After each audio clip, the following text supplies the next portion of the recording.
Je crois que j'ai surtout ressenti du choc et de l'appréhension, mais en réalité, j'étais déjà sur un petit nuage. Catherine aussi. Une rumeur se répand comme une traînée de poudre, provenant de sources proches de la famille royale britannique. Selon ces informations, le roi Charles aurait été hospitalisé d'urgence après avoir longtemps souffert de graves problèmes de santé.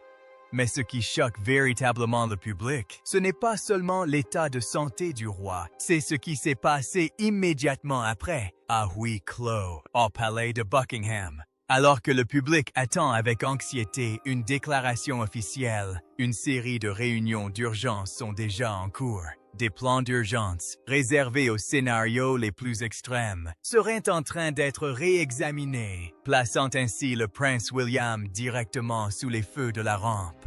En un laps de temps remarquablement court, des détails concernant les préparatifs d'une transition du pouvoir ont commencé à faire surface, alimentant d'innombrables spéculations sur l'avenir de la monarchie. Puis vint le discours de William. Ses appels poignants à l'unité et à l'avenir de la couronne ont rapidement résonné à travers le Royaume-Uni, largement interprété comme le signal d'ouverture d'une nouvelle ère.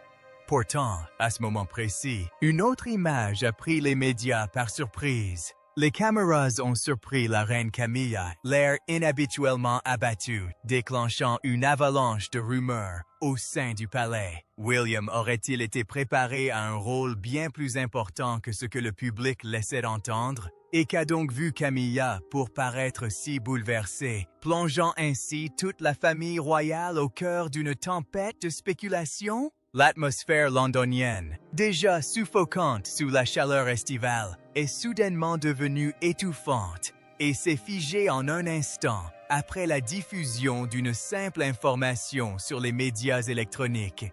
La rumeur selon laquelle le roi Charles aurait été hospitalisé d'urgence provenait d'une source très proche du palais et s'est propagée à la vitesse de l'éclair. De fin 2024 à fin 2025, le monarque avait lutté avec acharnement contre une grave maladie, plongeant le public dans l'angoisse à plusieurs reprises. Mais cette fois-ci, le caractère urgent de l'événement a porté l'agitation du public et des médias britanniques à son comble. À Clarence House, résidence chargée de souvenirs personnels du roi, le pas pressé des conseillers et de l'équipe médicale royale commença à troubler la tranquillité ambiante. D'élégants véhicules noirs, discrets et enfilés, furent aperçus se suivant à la trace à travers les grilles de Buckingham Palace, sous la surveillance étroite des forces de sécurité. Malgré les efforts du service de communication de la famille royale pour garder l'information secrète, l'arrivée soudaine de spécialistes médicaux de haut niveau confirmait indirectement que la situation prenait une tournure extrêmement complexe. Au cœur de cette tempête médiatique, le prince William s'est imposé comme un pilier inébranlable, empreinte de gravité, ayant surmonté d'innombrables épreuves familiales, notamment la période tumultueuse des changements au sein de la famille royale à partir de 2020, lorsque son frère cadet Harry a officiellement renoncé à ses fonctions pour s'installer aux États-Unis. William était peu à peu devenu le symbole de continuité et de stabilité pour la maison de Windsor. Debout devant une large fenêtre donnant sur la vaste cour du palais, il ressentait plus intensément que jamais le poids de la future couronne qui pesait sur lui. Ses mains agrippaient le cadre de la chaise en bois antique, ses jointures blanchies par la tension profonde qui pesait sur lui. Son regard fixait intensément le vide laissé par les ambulances, son cœur déchiré entre une dévotion sacrée, liée par le sang, et le destin d'une nation entière. Des doutes et des angoisses quant à la possible transition du pouvoir suprême commencèrent à germer et à se répandre comme une marée noire parmi les conseillers royaux. Des réunions d'urgence à huis clos furent convoquées sans préparation préalable dans les appartements privés de Buckingham. Sur la longue table, en chêne poli, des documents détaillant les procédures d'activation du Conseil de Régence et les scénarios de transfert de pouvoir en cas d'urgence étaient constamment ouverts. La santé du roi n'était plus un simple problème médical.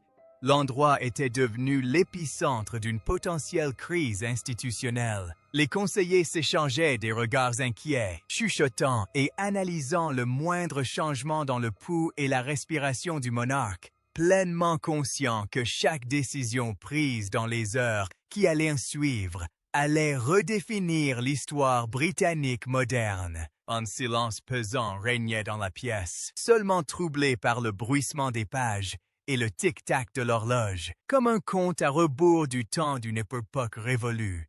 Dans un autre coin du palais, Catherine, princesse de Galles, endurait elle aussi des heures qui mettaient sa force à rude épreuve. Ayant toujours été aux côtés de son époux dans les moments les plus critiques, Catherine savait garder son calme et son élégance. Pourtant, à cet instant précis, tandis qu'elle contemplait la silhouette solitaire et accablée de son mari, ses doigts tremblaient légèrement en effleurant les gros titres sensationnalistes des journaux internationaux qui venaient d'être introduits.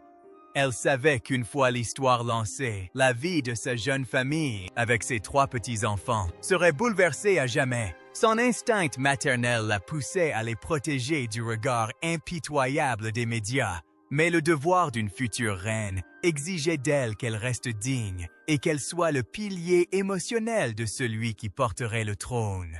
Catherine s'approcha silencieusement de William, posant délicatement la main sur son épaule, un geste qui n'était pas seulement un réconfort d'épouse, mais aussi une promesse inconditionnelle de soutien indéfectible au seuil du destin. Un confident de confiance entra, le visage grave, et s'inclina en remettant à William une enveloppe scellée à la cire rouge, portant le plus haut niveau de sécurité du bureau. Le message était bref, mais lourd de sens. William fut prié d'annuler immédiatement tous ses engagements personnels afin de participer à des réunions spéciales du Conseil avec les chefs d'État et aux réunions des plus hauts conseillers royaux, plus cruciales et décisives que toutes celles qui avaient eu lieu auparavant. Le léger hochement de tête du prince et le regard profond et résolu qu'il lança en se détournant marquèrent le début d'un nouveau chapitre tumultueux, mais non moins majestueux pour la famille royale britannique. Les portes de la salle de réunion secrète se refermèrent complètement, coupant net le tumulte du monde extérieur et ramenant à un silence si pesant qu'il en était presque suffocant.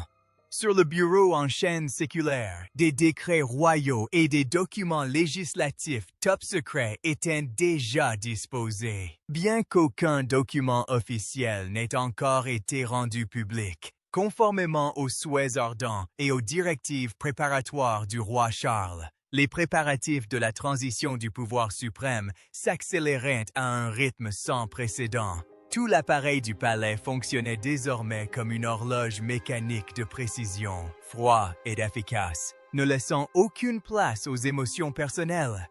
Le prince William, pensif, était assis devant des piles de livres anciens et d'épais volumes de droit constitutionnel. Il se consacra à de longues heures de travail solitaire, étudiant méticuleusement l'histoire tumultueuse de la monarchie britannique, des transitions de pouvoir sans heurts aux crises institutionnelles les plus graves des siècles passés. Son regard parcourait chaque ligne d'encre noire, estampée par le temps, apprenant et mémorisant chaque rituel et le moindre geste réservé exclusivement à un monarque accédant au trône.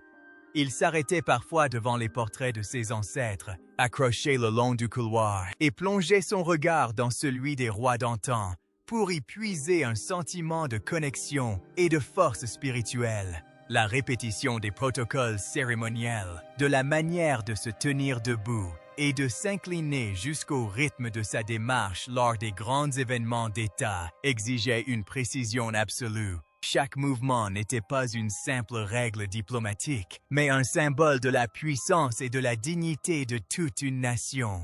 La pression psychologique s'intensifiait de jour en jour, pesant lourdement sur les épaules du jeune prince. Il sombra dans un profond conflit intérieur, contraint d'assumer un nombre croissant de devoirs royaux et de paraître en public avec assurance, tout en suivant de près l'évolution de l'état de santé de son père, Alite. Son épuisement se lisait clairement sur ses yeux cernés et dans sa démarche plus précipitée qu'à l'ordinaire. Chaque fois que le téléphone sonnait ou que des pas s'approchaient de son bureau, son cœur se serrait à l'idée qu'il puisse s'agir de mauvaises nouvelles de l'équipe médicale. Cependant, son devoir envers la couronne ne lui permettait aucun signe de faiblesse. Il se devait de dissimuler toute émotion personnelle derrière un visage aussi froid et impassible qu'une statue de pierre. Au milieu de ces heures tendues, un événement inattendu surgit des conseillers les plus influents. Lors d'une discussion à huis clos sur l'avancement des préparatifs, quelques conseillers chevronnés, le visage grave et le ton extrêmement prudent, évoquèrent avec franchise un scénario plus urgent. Ils estimaient que, compte tenu du pronostic complexe du roi, Guillaume pourrait devoir assumer la régence, voire accéder au trône, bien plus tôt que ne le laissaient présager les projections initiales, pourtant optimistes. Cette évaluation fit frissonner Guillaume. La dure réalité d'un nouveau règne sous sa direction n'était plus une perspective lointaine, mais une réalité imminente qui l'obligeait à mûrir à une vitesse fulgurante. Une fois tous les conseillers partis, Guillaume resta seul à son imposant bureau, plongé dans le silence pesant du palais royal. Il déplia lentement une feuille de papier blanc immaculée devant lui, tenant son stylo-plume habituel. Après une longue pause contemplative, la plume se mit à bouger, traçant les premiers traits résolus. C'étaient les premières lignes du brouillon du discours le plus crucial de sa vie, l'adresse à la nation entière et au monde en tant que successeur au trône. Un document qui façonnerait la confiance et le destin de la famille royale britannique dans une nouvelle ère. Tandis que le prince William était absorbé par des réunions d'urgence et l'étude approfondie des ouvrages de droit constitutionnel, Catherine, princesse de Galles, entreprenait discrètement un parcours préparatoire tout aussi exigeant. Dans les longs couloirs majestueux, mais froids, du palais, elle acceptait en silence la réalité. Elle était sur le point de devenir la future reine du Royaume-Uni. Sans laisser place à la panique ni à l'hésitation, Catherine commença à adapter chacun de ses gestes, son comportement et son emploi du temps à son nouveau statut. Elle passait des heures à travailler avec des experts en protocole et des archivistes royaux, examinant minutieusement la tenue et les statuts diplomatiques réservés à une reine consorte. Malgré la pression qui pesait lourdement sur elle, elle choisit d'y faire face avec une force tranquille, perceptible dans son regard serein et sa démarche assurée et déterminée dans les magnifiques couloirs. Ses apparitions publiques durant cette période devinrent un art de l'équilibre. Catherine s'est investie beaucoup plus activement dans des œuvres caritatives, des expositions et des rencontres avec des organisations sociales, cherchant ainsi à souligner la stabilité et la continuité de la famille royale. Devant les caméras de télévision et des milliers de regards scrutateurs, elle arborait constamment un sourire radieux, chaleureux et majestueux, dissimulant habilement les angoisses qui la tourmentaient. Cependant, dès son retour à Forest Lodge, elle abandonnait son rôle de dirigeante pour redevenir mère. Son conflit intérieur s'intensifia considérablement, car elle devait assumer un devoir national de plus en plus lourd tout en préservant un environnement paisible et rassurant pour ses 3 jeunes enfants, les protégeant des rumeurs toxiques qui circulaient sur les réseaux sociaux concernant la santé de leur grand-père. Tard dans la nuit, lorsque les enfants dormaient profondément, Catherine disposait enfin de quelques minutes pour s'asseoir, le regard vide, devant sa coiffeuse, se massant doucement les tempes fatiguées, ressentant pleinement le prix de ce sacrifice personnel pour le bien commun. Ces changements soudains dans le rythme de vie de la princesse n'échappèrent pas à l'attention de ses proches, ni du personnel du palais, fidèle à son service depuis de nombreuses années. Un développement inattendu se révéla peu à peu lorsque ses conseillers réalisèrent que Catherine assumait discrètement une charge de travail colossale traditionnellement dévolue aux membres de la génération précédente. De l'approbation des programmes de mécénat national à la coordination des événements royaux stratégiques, elle examinait personnellement chaque dossier et prenait des décisions judicieuses et décisives. La rigueur et la méticulosité dont Catherine faisait preuve dans son travail stupéfièrent net nombre de conseillers chevronnés. Ils voyaient en elle la silhouette d'une véritable matriarche de la nation, celle qui ne se préparait pas seulement en apparence, mais qui portait déjà le poids du royaume dans les épaules. Catherine arriva à un important événement diplomatique organisé à Londres. Descendant du luxueux véhicule royal sous les crépitements des flashs de centaines de journalistes internationaux, la princesse portait une élégante robe de soirée, ses cheveux coiffés en un chignon noble qui lui conférait une aura de puissance et de confiance absolue. Dès l'instant où elle marqua une pause de quelques secondes, tournant son regard vers les objectifs et adressant un léger signe de tête à la foule en liesse, une vague de spéculation déferla sur les médias du monde entier. Le public commença à comprendre, tacitement, que malgré les bouleversements et les turbulences internes, la monarchie britannique était prête pour un nouveau règne, où Catherine serait une figure centrale et inébranlable, guidant la monarchie vers l'avenir.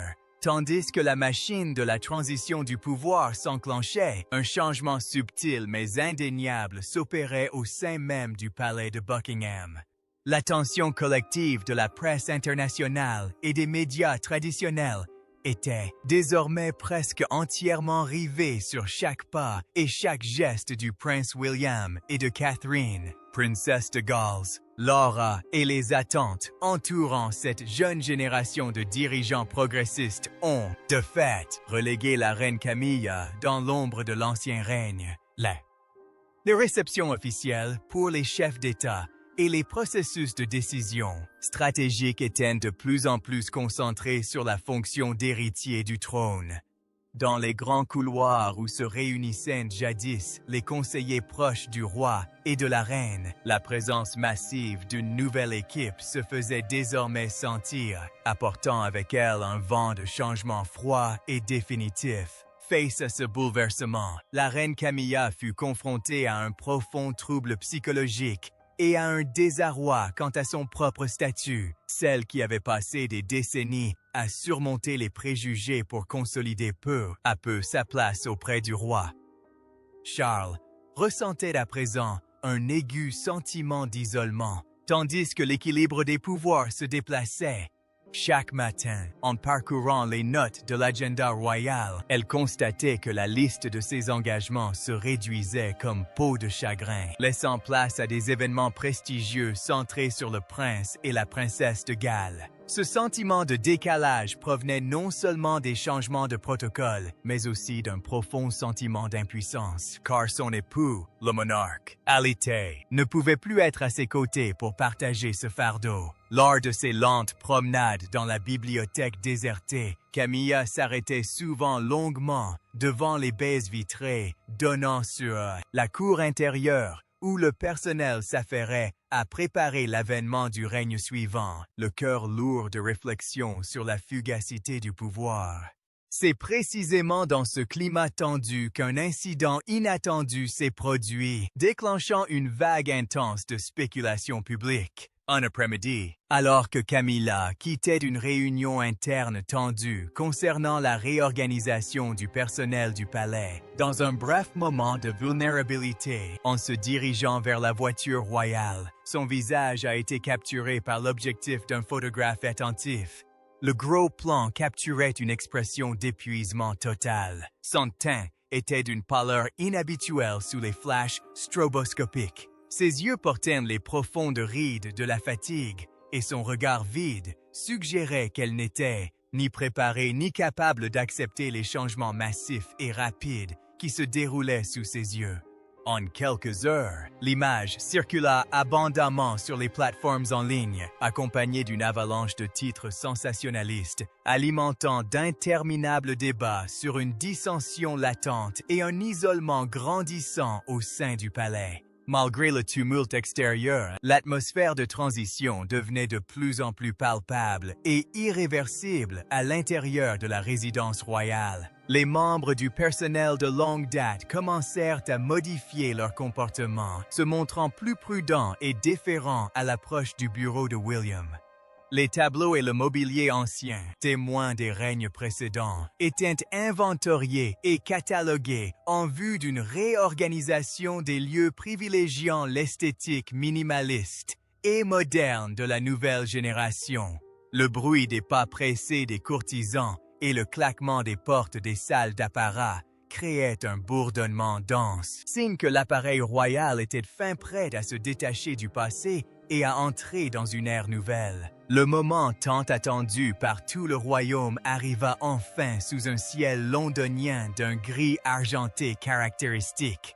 Sur la place devant Buckingham Palace, des dizaines de milliers de citoyens et des centaines de caméras de télévision du monde entier se pressaient, formant une immense marée humaine, silencieuse et empreinte d'une intense anticipation.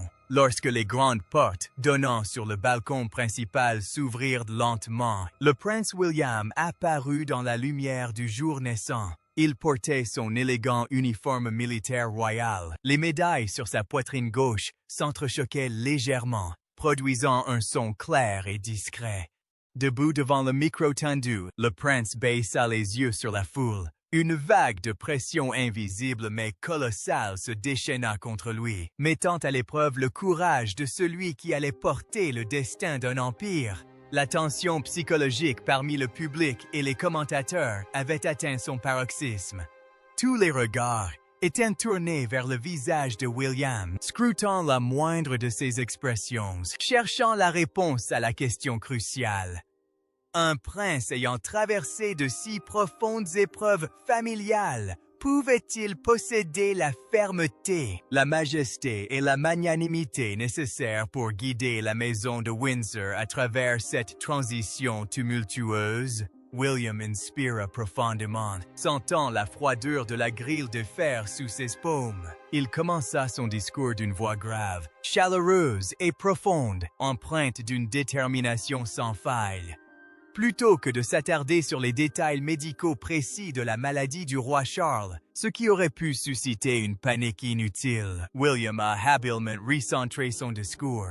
Il a insisté sur l'importance de la continuité historique, s'est engagé à préserver la stabilité institutionnelle et a esquissé une vision moderne et prometteuse pour l'avenir de la monarchie. Chaque mot, chaque phrase était prononcé avec une détermination absolue, empreinte de l'autorité inhérente à un futur souverain.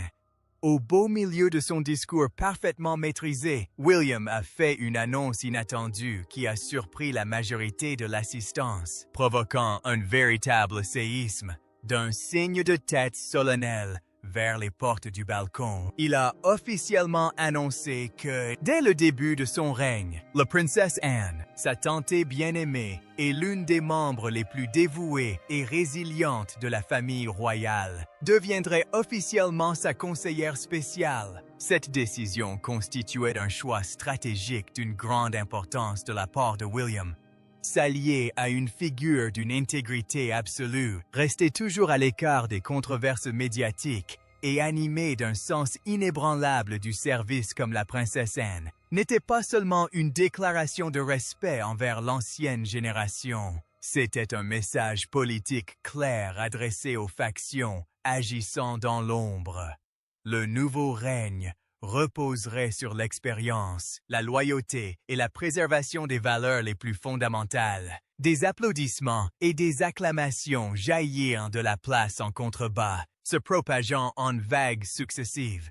La proclamation de William a immédiatement suscité un large consensus parmi les commentateurs politiques et le grand public. Sur les ondes radio et à la télévision, on a commencé à employer des expressions telles que symbole d'unité et début prometteur pour décrire ce moment. Debout sur le balcon, William a salué légèrement la nation sous le regard fier de Catherine.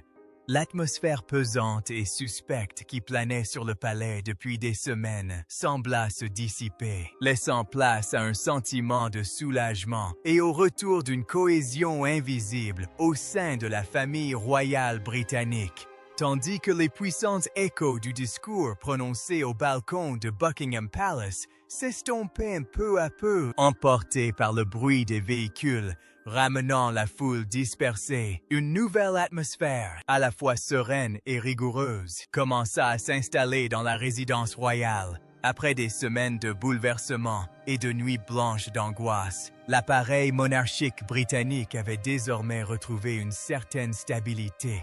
La préparation méticuleuse, tant psychologique que juridique, entreprise par le prince William et Catherine, princesse de Galles, avait permis une transition du pouvoir en douceur, minimisant au maximum les chocs institutionnels. Dans le coin le plus paisible du château de Windsor, le roi Charles continuait de recevoir des soins médicaux spécialisés prodigués par une équipe de médecins de renom. Bien qu'il n'apparaissât plus directement en public, la présence silencieuse du vieux monarque sur son lit de mort demeurait un rappel sacré de l'héritage et un modèle de respect vers lequel la génération suivante se tournait sans cesse.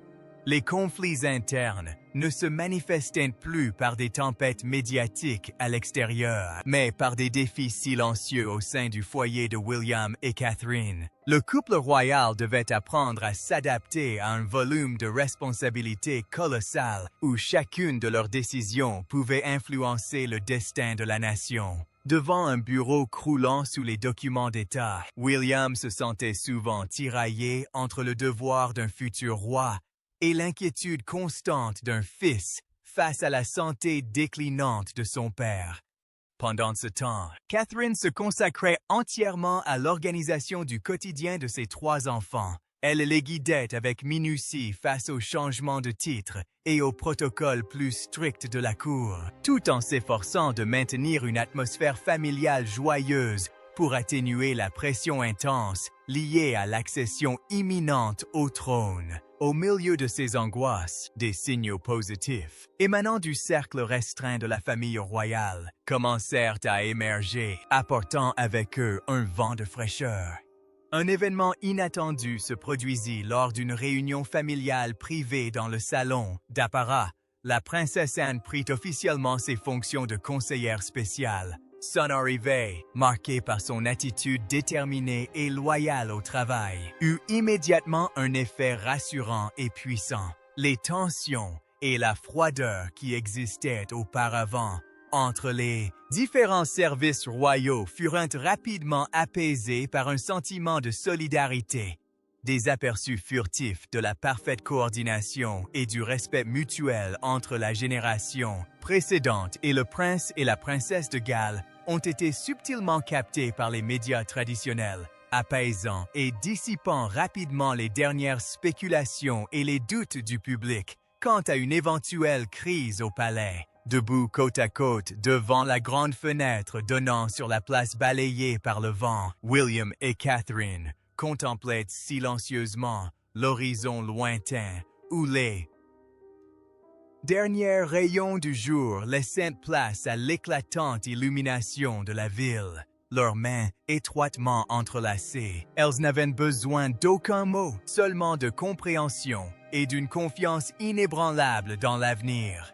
Alors que le ciel londonien déclinait, il portait en lui le souffle d'une ère nouvelle, un règne bâti sur la stabilité, l'unité et un espoir inébranlable pour l'avenir du royaume tout entier. Après avoir vu cette histoire, quels détails, selon vous, concernant le sacrifice et le courage de Catherine, princesse de Galles, qui concilie les lourdes responsabilités d'une future reine et son rôle de mère, vous a le plus marqué? Partagez vos impressions dans les commentaires. N'oubliez pas d'aimer, de partager et de vous abonner pour plus de contenu. Cliquez ensuite sur la vidéo suivante qui s'affiche à l'écran. Vous allez l'adorer!